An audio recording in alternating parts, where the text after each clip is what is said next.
Yeah, I take it owner is Keith still, yes? Yes. Jai Guru. Jai Guru.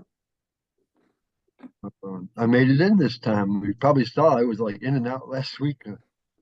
I don't know if you noticed that, but I was trying to get in. Then I wasn't getting any sound, so I would sign off and try to figure out, and then come back.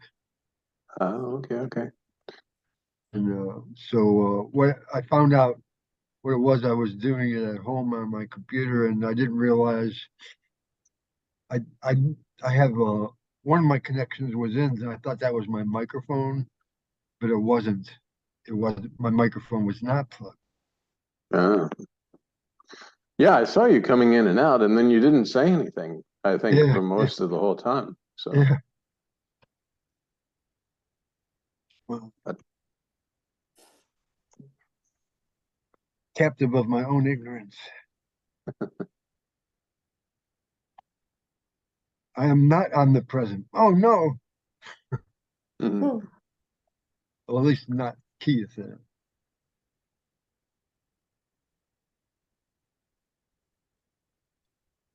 But yeah, today I was had a really good day of awareness, I guess you would call it, where I felt, I don't know, I get these like flashes in the morning, and they tell me they're like openings to something, and then I follow them, and they start informing me of true nature of what is present.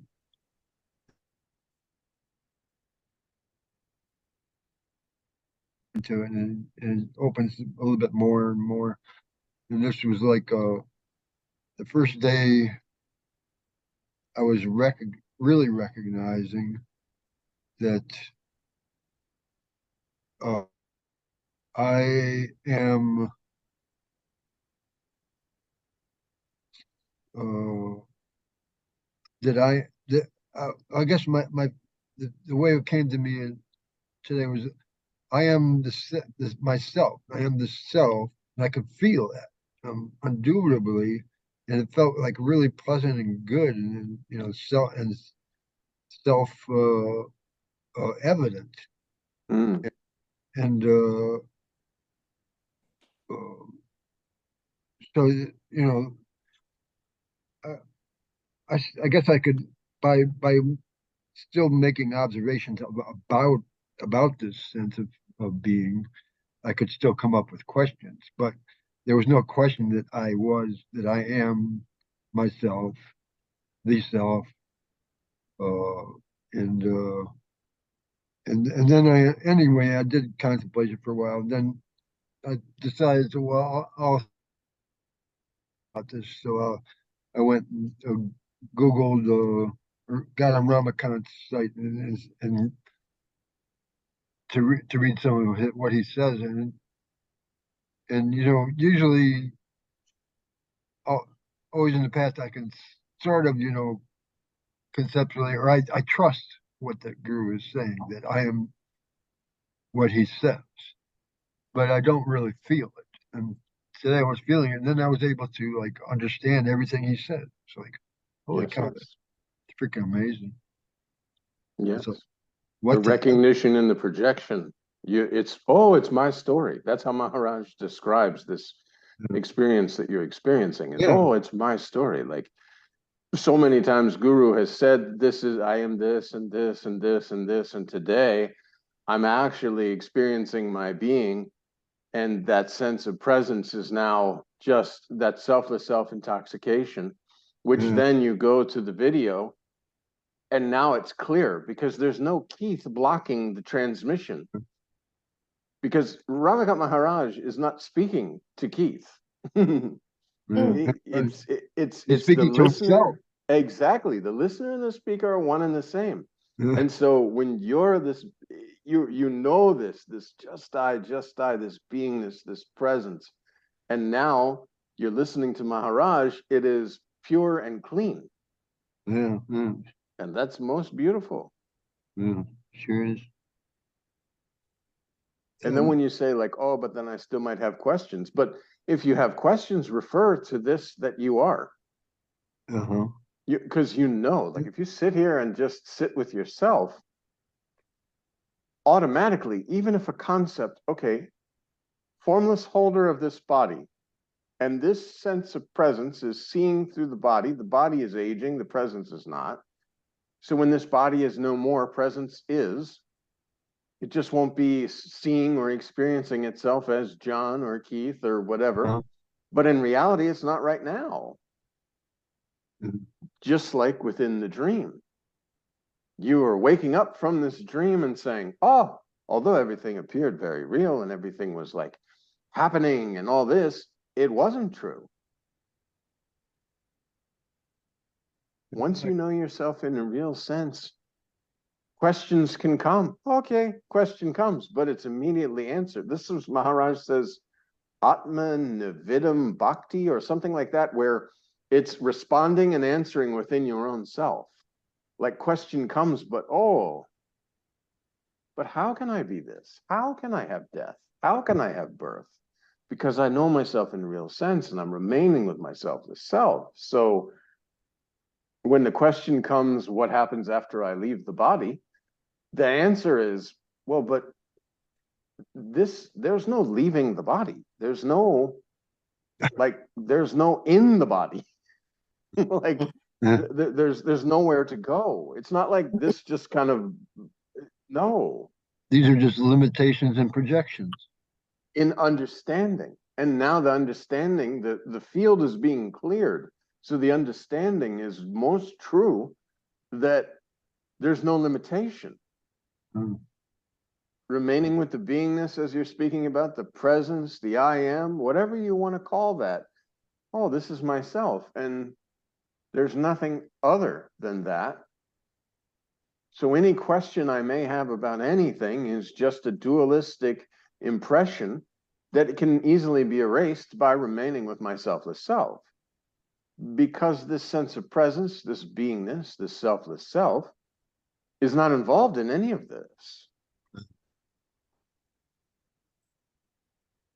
Just as in dream, you wake up from the dream, were you involved with creating all the scenes and having all the people speak their speaking and all this stuff that was going on? And no. Nor are you like when they do a play, they change the stage. And even in Saturday Night Live, they do a whole stage setting and all this kind of stuff. It's spontaneous. It's appearing out of nothing. And then it's there for a time. You wake up and you understand that everything that I was just seeing, everything that was appearing to me was only within a dream and was absolutely not true. Yeah, and all experiences I notice have no self-presence. Only I have self-presence. Like the experience is, there's no experience, no experiencer. The experiencer can only happen through identification with a body form in space and time, performing an action, and then taking credit for it of this action. But then as you know yourself in a real sense, but this is occurring within myself. and How can Keith be taking credit for the actions that are not his? And that's where Maharaj says, like, Siddharameshwar Maharaj stamping Gomiji Ganesh on everything. And now you're questioning, why am I stamping Keith on everything in my life? Why does Keith's stamp have to be on everything in order for it to appear okay to me? No. Now you stop using the stamp. You remain with yourself as self. Beingness, presence, just die, just die. It's very nice. And then so if when you do notice yourself taking credit, you might be able to recognize you're only hurting yourself and you're only limiting yourself by doing so. Well, you're pretending to. You You're creating that this actor on the stage is me, but it's not you. Yeah. In reality, the whole play is you. So you could literally take credit for the creation of the whole world, except nothing is true. So you're taking credit for nothing.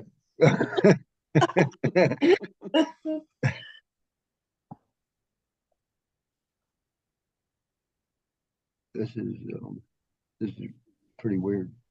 That's why Ranjit Maharaj talks about the zero. He used to tell everybody, go back to zero. They say, oh, what about this? What about that? It's zero. Nothing. There's zero. Just say it's not true, because it's not true. Yeah, that's why, I was questioning you before about this and say, well, it seems like you're living in denial of experience, um, but that's only from the mental perspective, of course. Of course. That's why Maharaj says, if you try to use mind to figure it out, mind is going to use concepts and conceptual thinking to try and understand and explain. And that's why you cannot realize yourself through the bodily mind. You cannot, because the mind is always going to say, well, if we do this or that, or I think it's this way, but it's not quite that way, or I feel this, but sometimes it's there, sometimes it's not there. But when you remain with yourself, the self, game over. I've always made the mistake of thinking, okay, I make these observations and it seems I can recognize there's a difference between limitation and non-limitation, but still that's an observation. So it's not the observation that really makes the difference. It's No, because being the yourself. observation is all illusory. You know? Oh, I'm observing in my dream a fish with wings. And I find it quite fascinating. But then I wake up and I say, oh, there's no fish with wings. Well, I mean, there's flying fish and such. But for this explanation, it's like, oh, that appeared very interesting at a time, but now I know it's not true.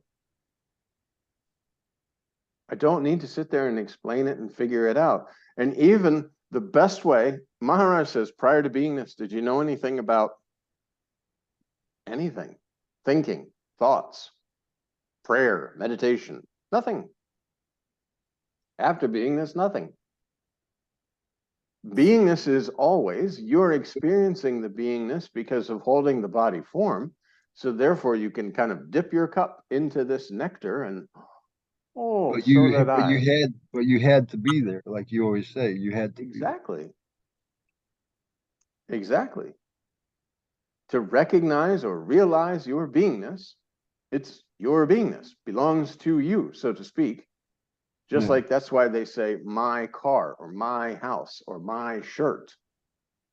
So whether this beingness, whether this sense of presence, whether this I am is there or not, this feeling, you are.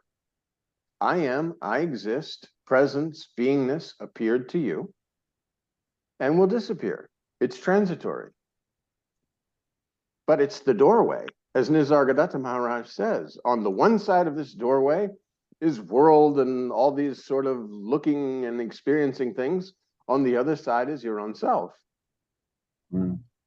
But the I am, the sense of presence, is just the door. It's the key to the illusion. Because on the other side, there's just you. There's no illusion, there's no nothing. It's just your own selfless self. And that's the reality, because all of the illusion is just appearing within that you are. So it can be zero, forget. And yet, do your job, do your duties, take care of all your responsibilities. Now that you know yourself, this conviction is going to deepen. The more you remain with your selfless self and you stop being involved in all these things. And it's like when the mind comes, oh, the flow of thought come, you'll be like, oh, wait a minute. Mind came along with the body. Mind cannot give me any thoughts, ideas, or images about myself because it doesn't know myself. It's a layer. Yeah. So when I sit there and try to figure myself out through the mind doesn't know the true self. It came after. Mind, ego, intellect came along with the body. So it can't present any ideas, images, thoughts, nothing about the reality, because it only knows the illusion. It's a library filled with illusory experiences based on a wrong perception that I am somebody else.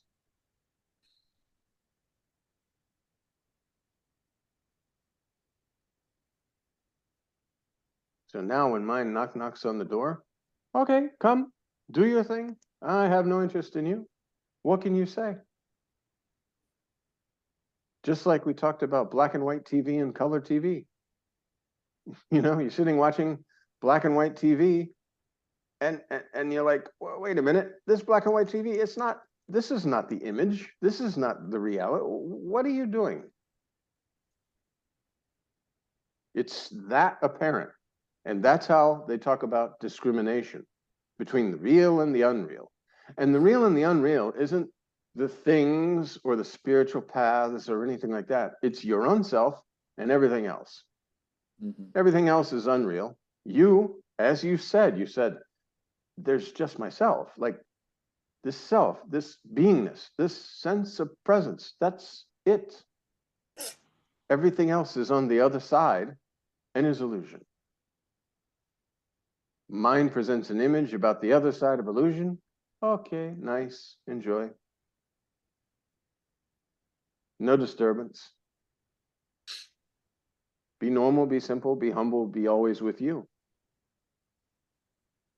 You know, don't go shouting from the rooftops, oh, I got it. Because the I that got it is appearing within you and is absolutely illusion. And the you that you are is providing the energy for it to appear like this you that you are not has gotten something.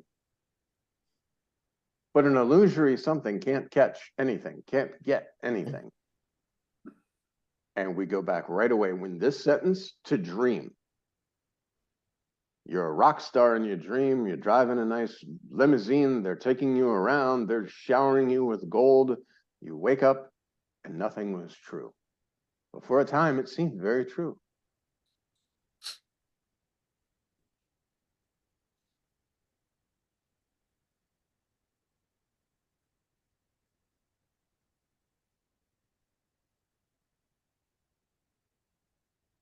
When the body stops functioning and is no longer to sustain the essence, you very much are. There's no death, no birth, no effect of any kind. And now you can see, if the whole world were to explode, would that affect your selfless self?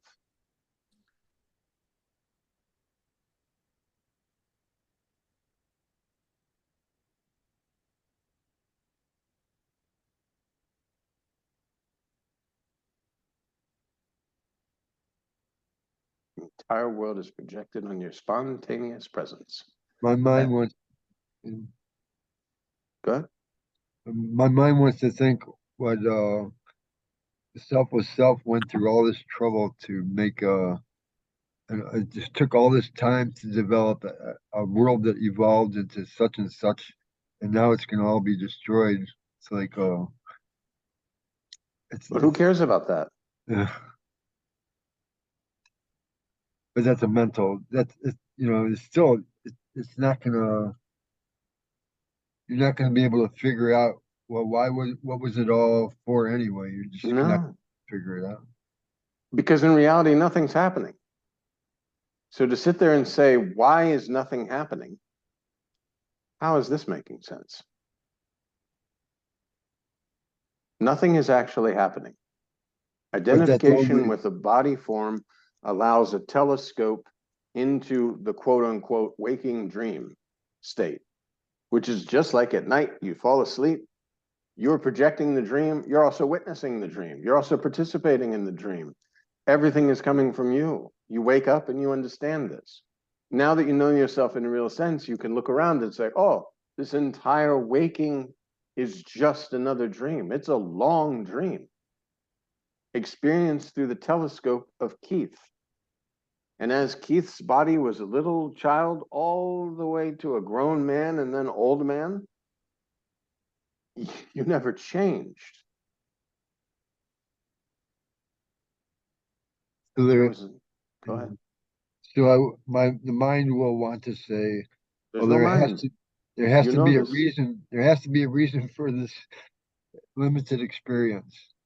There never was a limited experience. It was only your perception for a time that it was a limited experience, that it's Keith's experience, that Keith is somehow an individual.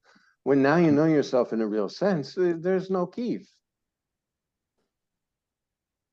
Keith is a lump of the 5 elements that you used to identify with as your own self because you felt the beingness through this body form. Yeah, I know. Maharaj says spirit clicked with the body and you said I. And then I got the label Keith. But Keith is the label of the body. And quite frankly, had your parents named you Sam, then you would be saying, well, how am I not Sam? Mm-hmm. And then you say, oh, you know, some of this teaching goes against my religion or whatever, but when did you come across religion? When you came across with the body. But you're not body, so you can throw that away.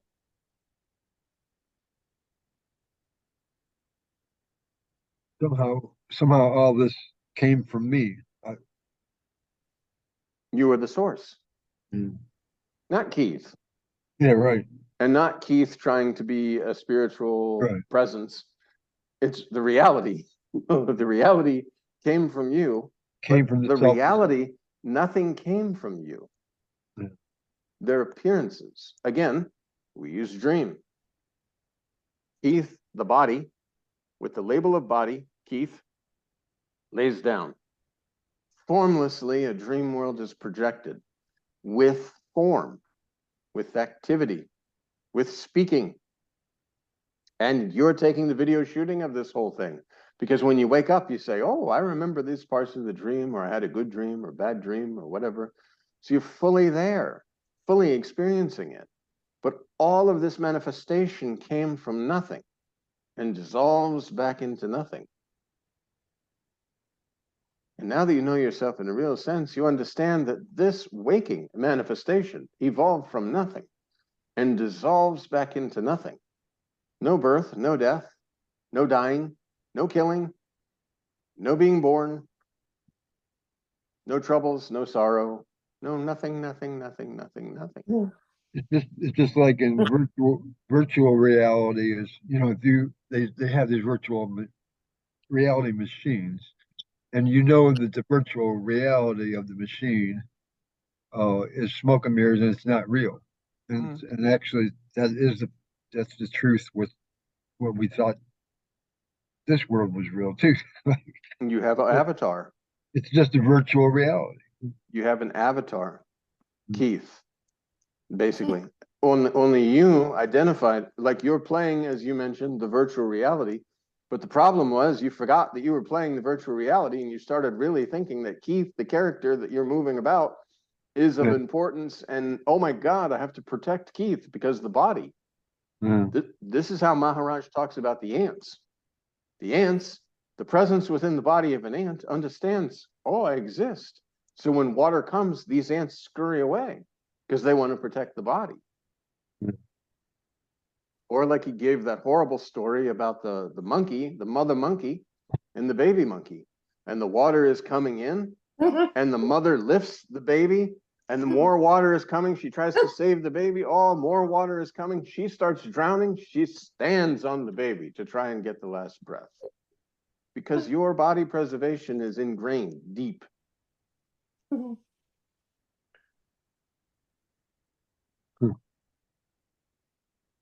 Yeah, sorry, Renee. That was a horrible story. But Maharaj, he told that. Renee's like, oh.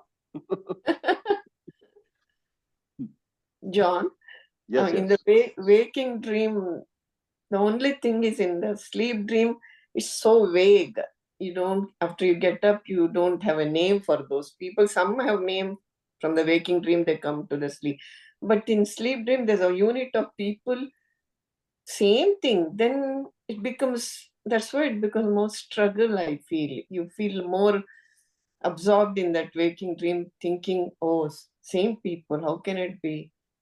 Sleep dream is not like that. It's easy to drop it. I don't know.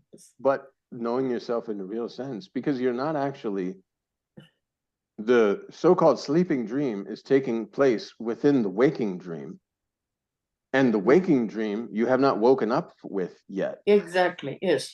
When you know yourself in the real sense, then all these body relations, you know, oh yeah, it's nice. Do your job, do your duties, take care of your family, have family responsibility. This is fine. But you know yourself in the real sense. And truly, when the body is no longer able to sustain the essence, there won't be a carrying over of, oh, where did all the family go and all this sort of thing. You, again, because presence is everything everywhere and it's all the long dream, your son, daughter, husband, whatever, is you're continuing this whole through thing from them, because they're still, this Yes. body can no longer sustain the essence, but the essence is. So there's no need for the essence to remember or forget or anything, because it's just it just is. The manifestation is continuing. They talk about, forms are being created and destroyed, created and destroyed, created and destroyed. And all of that is within the formlessness that you are. The dinosaurs, the presence gave power, energy, movement to the dinosaurs. And that same presence that hasn't aged one day in 6 million years or whatever is now powering these bodies that we're seeing here.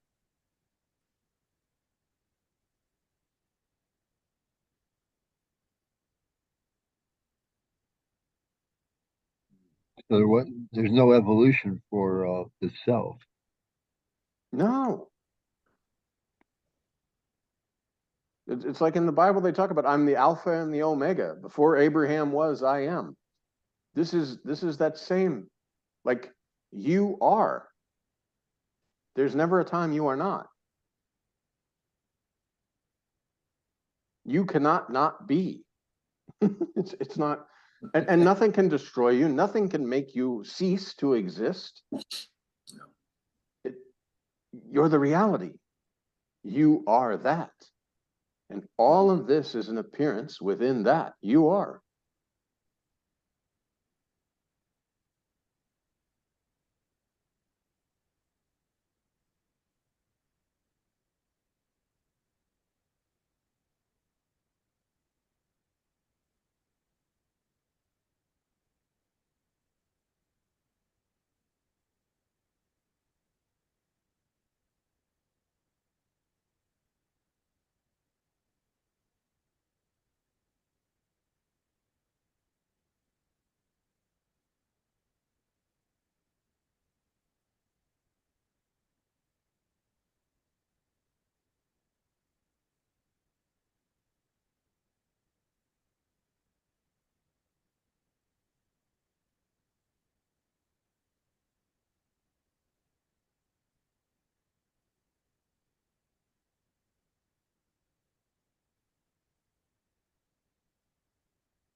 Sometimes I tell people that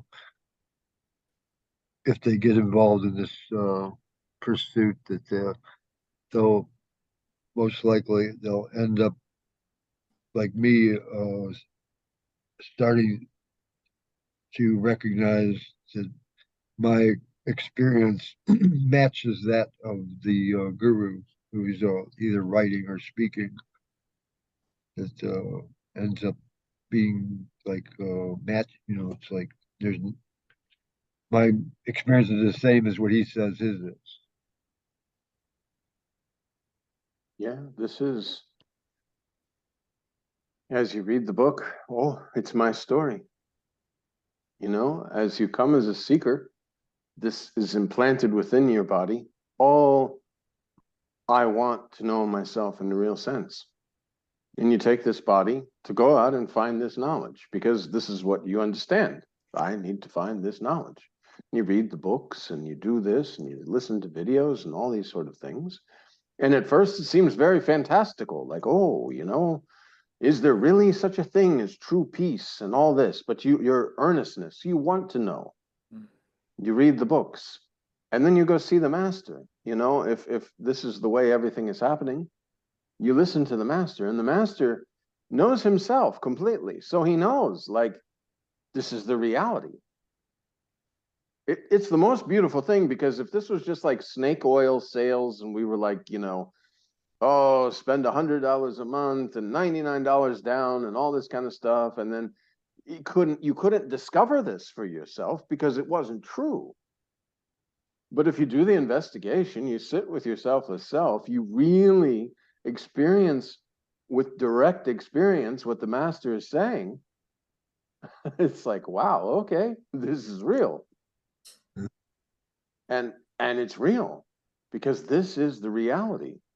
The master says, accept your selfless self. There's no God, there's no Brahman, there's no Paramatman, there's no master, nothing is there. And like Maharaj says, you say to yourself through mind, how can I be this little me? Oh, this little me is not that. So don't think, oh my God, I'm God. That's amazing. That's really great. Let me tell all my friends. You know? No, because you get to know yourself in a real sense, and then the little me that you believed yourself to be turns out to be not so held together with anything other than wrong memories. As Maharaj says, wrong files in your computer, and the meditation, the mantra is the antivirus software to remove the wrong files. Once the wrong files are removed, you start operating more normally. Mm-hmm. And you get to know yourself in a real sense. The earnestness is there. Yes, I must know myself. And I always have this, it's always all along this journey, it's been in my mind, well, I get these experiences of peace and beauty and stuff, and I'm starting to get the sense of what you've been saying all along, that it's really all been myself in the beginning, and it's not, there are no others in a sense. That's, you know, that might take some getting used to, but who's to get used to it? And whenever you want to try to get used to it, or you want to start to say, how do I navigate the world now that I know myself? You just remain with yourself as self. Mm. You've been navigating the world quite well.